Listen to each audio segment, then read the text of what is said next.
Step into Value Zone. Hypermart. Button. నమస్కారం, welcome to Suman TV. ప్రముఖ జ్యోతిష్యురాలు ఆధ్యాత్మికవేత్త ఆంకెళ్ల శ్రీలక్ష్మి గారు మనతో పాటు ఉన్నారు. వారిని అడిగి మరిన్ని విషయాలు తెలుసుకుందాం.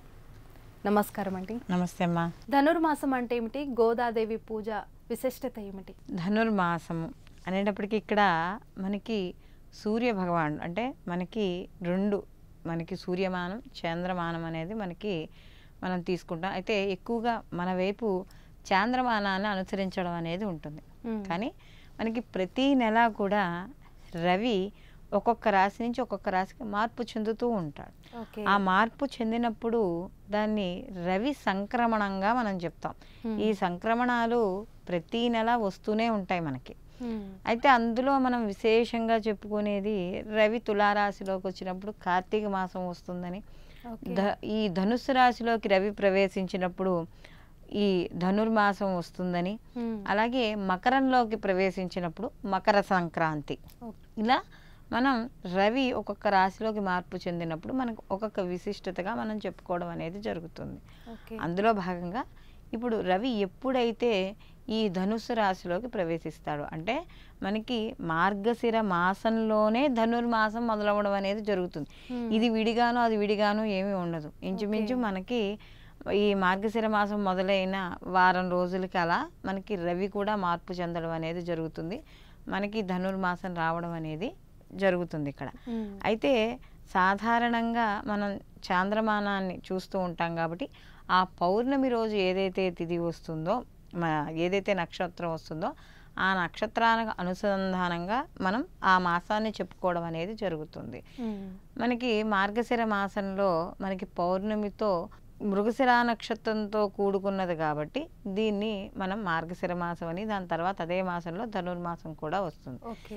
అయితే ఈ ధనుర్మాసం కూడా మొత్తం అంతా కూడా గోదాదేవికి సంబంధించిందిగా చెప్తాం మనం. ఈ గోదాదేవికి సంబంధించింది. ఆవిడ యొక్క మనకి ఈ ధనుర్మాసం అంతా కూడా స్నానాలు, జపాలు, దానాలు, పూజలు, అర్చనలు, వీటితో మొత్తం ఆధ్యాత్మిక పరమైన వాతావరణం అంతా కూడా చోటు చేసుకుంటుంది. అందులో ఎక్కువగా విష్ణు ఆలయాల్లో ఈ గోదాదేవికి సంబంధించిన పాసురాలు కానీ ఇవన్నీ కూడా చదువుతారు. కారణం ఏంటంటే ఇక్కడ ఈ గోదాదేవి అనేది ఈవిడ చెప్పే పాసురాలన్నీ కూడా మనకి భాగవత అంతర్గతంగా చెప్పినవి, ఆవిడ గానం చేసినవి, రచన చేసినవి అని చెప్పినడం అనేది జరుగుతుంది. అయితే ఇక్కడ ముఖ్యంగా ఇక్కడ కానీ చూసుకుంటే వెల్లపుత్తూర్ అనే గ్రామం ఉండేదట. ఆ వెల్లపుత్తూర్ అనే గ్రామంలో విష్ణు చిత్తులు అనే ఒక ఆయన ఉన్నారు. ఆయన యొక్క కుమార్తె ఈ గోదాదేవి. అయితే ఈ గోదాదేవికి చిన్నప్పటి నుంచి కూడా శ్రీరంగనాథుడు అంటే చాలా ఇష్టంట. చాలా ఆయన్ని ఎక్కువగా ఇష్టపడేది, అంటే ఆరాధన ఎక్కువగా చేసేది ఈవిడ. అయితే ఈ తండ్రి తీసుకొచ్చి ఈ పూలమాలలు లేకపోతే ఆయన ఆరాధన కోసం తీసుకొచ్చే మాలలు కానీ పుష్పాలు కానీ ఇవేమైనా ఉంటే అవన్నీ తన కూతురికి ఇచ్చి శ్రీరంగనాథుడికి అలంకరించమని చేస్తూ ఉండేదట.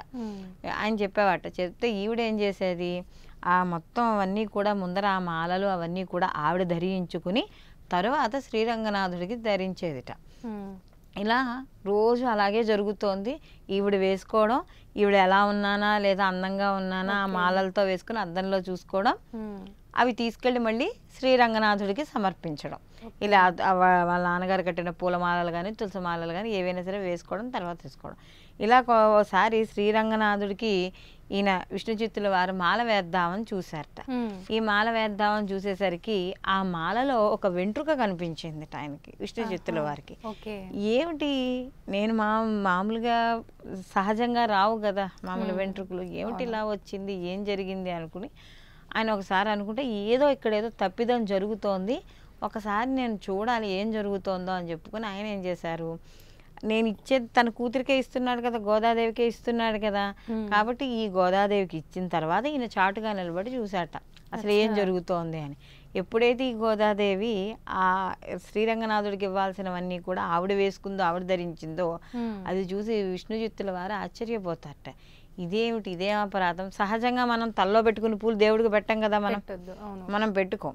అలాగే ప్రతి దానికి ఒక పవిత్రత ఉంటుంది. మనం తిన్నదేవి దేవుడికి నైవేద్యం పెట్టము, ఇలాంటివి కొన్ని ఉంటాయి కదా మనకి.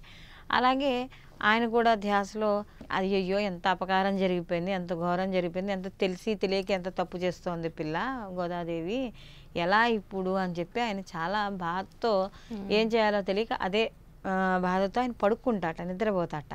నిద్రపోయే టైంకి ఆయనకి కలలో శ్రీరంగనాథుడు ఆయనకి కలలో కనిపించి, నువ్వు బాధపడాల్సిన అవసరం ఏమీ లేదు, గోదాదేవి సాక్షాత్తు లక్ష్మీ స్వరూపము, ఆమె తులసీదేవి దగ్గర ఆవిడ జన్మించింది కాబట్టి గోదాదేవి సాక్షాత్తు లక్ష్మీ స్వరూపమే కాబట్టి ఆవిడ ధరించి ఇచ్చింది, నేను వేసుకోవచ్చు, నాకు అదే ఇష్టము, అలా ఆవిడ ధరించి ఇచ్చినవి నాకు వేస్తేనే నాకు ఇష్టము అని చెప్పి చెప్తాడు. అయితే అందుకనే ఆవిడ ఏం చేసేదిట, ఈ గోదాదేవి ప్రతిరోజు స్వామివారి దగ్గరికి వెళ్ళేది. వెళ్ళి ఈ పాసురాలు చదివేవారు. అసలు ఈ పాసురాలు అంటే ఏమిటి అని కానీ చూస్తే మనకి భాగవతంలో శ్రీకృష్ణ లీలలని ఉంటాయి. మనకి కృష్ణుడు చిన్నప్పుడు ఉన్నప్పుడు ఆ పాసురాలని ఆవిడ ఏం చేసిందంటే అన్ని గానం చేసింది. అంటే ఇప్పుడు మనం చెప్పుకున్నట్టుగా శ్లోకాల రూపంలో వాటిలో ఆవిడ గానం చేసింది. అయితే ద్రవిడ సంప్రదాయంలో మనకి ఆ శ్లోకాలు గానం చేసినప్పుడు దాన్ని పాసురాలుగా, అంటే దానికి కొన్ని కొన్ని వర్డ్స్ మారుతూ ఉంటాయి కదా. అంటే ఇక్కడ తమిళంలో ఉంటాయి మనకి చూస్తూ ఉంటే, మనకి మామూలు తెలుగులో కానీ ఒక సాంస్క్రిట్లో ఉన్నట్టుగా ఉండవు. నోరు కూడా కొన్ని కొన్ని నోరు తిరగవు మనకి, అంటే రాని వాళ్ళకి, వచ్చిన వాళ్ళకి అటువైపు తిరుగుతాయి కానీ. సో అవన్నీ కూడా ద్రవిడ భాషలో వాళ్ళు తమిళంలో ఉంటాయి. కాబట్టి అలాంటి తమిళ భాషలో వాళ్ళు పాసురాలు 30 పాసురాలు ఆవిడ రచన చేయడం అనేది జరిగింది. కాబట్టి ఒక్కొక్క రోజు ఒక్కొక్క పాసురం చొప్పున ఈ నెల రోజులు కూడా, అంటే మళ్ళీ రవి ఈ ఇక్కడ ధనుర్మాసం నుంచి మనకి, అంటే ఈ ధనుస్సు రాశి నుంచి మకర రాశిలోకి ప్రవేశించే వరకు, అంటే మళ్ళీ మకర రాశిలోకి వచ్చేటప్పటికి మనకి భోగి, ఇంచుమించు మనం భోగే కదా, అంటే భోగి రోజుతో మనకి ఈ యొక్క ధనుర్మాసం అనేది ఎండవడం అనేది ఉంటుంది. ఈ నెల రోజులు కూడా ఈ యొక్క గోదాదేవి రచన చేసిన ఈ పాసురాలను ప్రతిరోజు చదువుకుంటూ వాటికి సంబంధించిన పూజలు చేసుకుంటూ ఆ గోదాదేవిని శ్రీరంగనాథుణ్ణి కూడా అర్చన చేస్తూ వీళ్ళు ఈ ఆధ్యాత్మిక జీవనంలో గడుపుతూ ఉండడం అనేది జరుగుతుంది. అయితే మరి అసలు ఈవిడ భాగవతంలోంచి తీయడానికి ఆధారం ఏమిటి అంటే, భాగవతంలో తీసింది కదా అని చూస్తే ఇది ఇక్కడే కాదు, అంటే ఆవిడ శ్రీరంగనాథుడిని భర్తగా పొందడానికి చేసింది ఈ పాసురాలు. మనకి భాగవతంలో కూడా కనబడుతుంది. ఈ గోపికలు శ్రీకృష్ణుని భర్తగా పొందాలని చెప్పి వారు ఒక వ్రతాన్ని సంకల్పం చేస్తారు. ఆ వ్రతాన్ని సంకల్పం చేసి దాన్ని కామేశ్వరి వ్రతం అని చెప్తాం మనం చెప్పడం.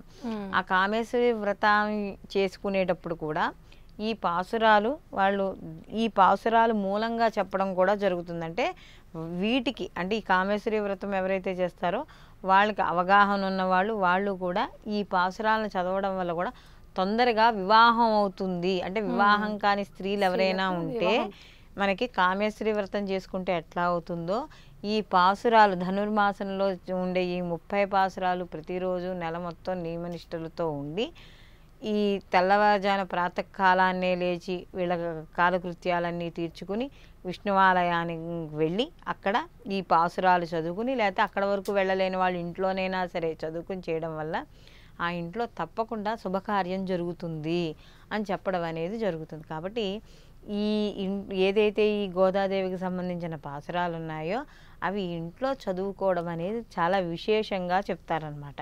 అందులో మనం ఇంతకుముందు వీడియోలో కూడా చెప్పుకున్నాం, మార్గశీర్ష మాసం అంటే మాసాల్లో కల్లా చాలా ఉత్కృష్టమైనది అని విష్ణు ఆరాధనకి. కాబట్టి ఈ మాసంలో ఈ ధనుర్మాసాన్ని అందరూ కూడా సద్వినియోగం చేసుకోవాలి. అనవసరమైన కాలక్షేపాలు వాటికి చేయకుండా, అక్కర్లేని మాటలను లేకపోతే ఏవోనో చేయకుండా ఈ మాసం అంతా కూడా ఈ ధనుర్మాసం, అందుకనే మనకు చెప్తారు చూడండి, నెల పొడుపు వచ్చిన తర్వాత కూడా మనకి శుభ కార్యక్రమాలు కూడా ఏమి ఉండవు. అయ్యో మేము పెళ్ళిళ్ళకి వెళ్ళాం ఎక్కడికి వెళ్ళాం అని చెప్పుకోవడానికి కూడా ఏమి ఉండవు, ముహూర్తాలు ఉండవు ధనుర్మాసం మొదలైన నెల పొడుపు మొదలైన దగ్గర నుంచి కూడా. కాబట్టి ఈ ధనుర్మాసం అంతా కూడా మనకి ఈ శ్రీరంగనాథుని యొక్క ఆరాధన ఎక్కువగా కనపడుతూ ఉండడం అనేది జరుగుతుంది. ఓకే, థ్యాంక్ యూ అండి. చాలా చక్కగా ధనుసు రాశి గురించి చాలా చక్కగా వివరించారు. ధన్యవాదాలు. నమస్తే.